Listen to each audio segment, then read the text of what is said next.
रौनकपुर नाम का एक शहर था, जहां रौनक सिंह राजा का शासन था। रौनक सिंह हमेशा प्रजा के हित में ही कार्य किया करता था। वहां की प्रजा भी राजा से बहुत खुश थी। एक दिन एक गिद्ध आकाश में भूतिया पेड़ के बीज को लेकर उड़ रहा था। गिद्ध जैसे ही उसे भूतिया पेड़ के बीज को लेकर रौनकपुर पहुंचता है तो अचानक वह बीज उसके मुंह में से गिरकर रौनकपुर नगर के बीचों बीच में गिर जाता है।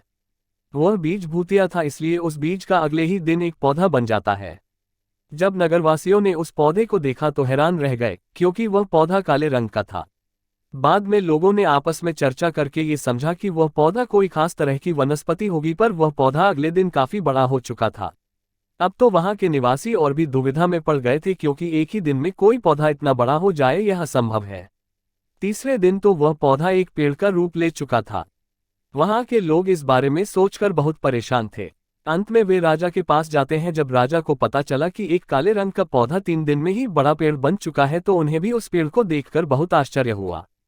जब उस पेड़ के पास चौथे दिन पहुंचे तो वह और भी बड़ा पेड़ बन चुका था। वह पेड़ इतनी तेजी से बड़ा हो रहा था कि किसी को यकीन ना हो। रौनक सिंह समझ चुका था कि रंग काला है तो इस पर जरूर कोई जादू टोना होगा। इस सोच के साथ राजा ने घोषणा करवा दी कि इस पेड़ को जो भी खत्म करेगा उसे इनाम के तौर पर 1000 स्वर्ण मुद्राएं दी जाएंगी। इतना ही नहीं, राजा ने ये भी घोषणा करवाई कि इस पेड़ को खत्म करने वाले व्यक्ति को मेरी मृत्यु के बाद राजगद्दी सौंपी जाएगी। ऐसी घोषणा सुनकर कई लोग इस पेड़ को खत्म करने की योजना बनाने लगे। राजा के सभी मंत्रियों ने तरकीब लगाना शुरू कर दी, पर कोई भी उस पेड़ को नष्ट नहीं कर पाया। किसी ने पेड़ के आसपास आग लगाई तो किसी ने उस पेड़ को हाथियों से खींचवाया, लेकिन पेड़ वहां से हिला तक नहीं। रौनकपुर के निवासियों के मन में डर बैठ गया। उन्हें पता चल गया था कि यह पेड़ ऐसा वैसा नहीं बल्कि एक भूतिया पेड़ है। तभी उस नगर के किसी समझदार व्यक्ति को इस घोषणा के बारे में पता चला। जानकारी प्राप्त करने के बाद वह व्यक्ति अपने गुरु के पास जाकर उस पेड़ के रहस्य को जानने के लिए गया।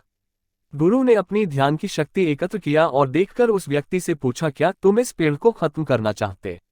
उस चतुर व्यक्ति ने जवाब दिया, हाँ गुरुजी। सभी रौनकपुर के निवासी इस पेड़ से बहुत परेशान है।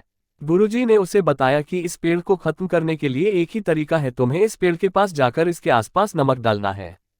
इस तरकीब के बारे में जानकर वह व्यक्ति दौड़ा दौड़ा राजा के पास गया और बोला, इस पेड़ के पास वास नमक डलवाने पर यह पेड़ खत्म हो जाएगा। राजा ने अपने सैनिकों के द्वारा ऐसा ही करवाया। सैनिकों ने उस पेड़ के चारों ओर बहुत सा नमक डाल दिया। नमक डालने पर वह पेड़ आकार में कुछ छोटा हो गया। धीरे धीरे 5वें दिन तक वह भूतिया पेड़ बिल्कुल छोटा हो गया था।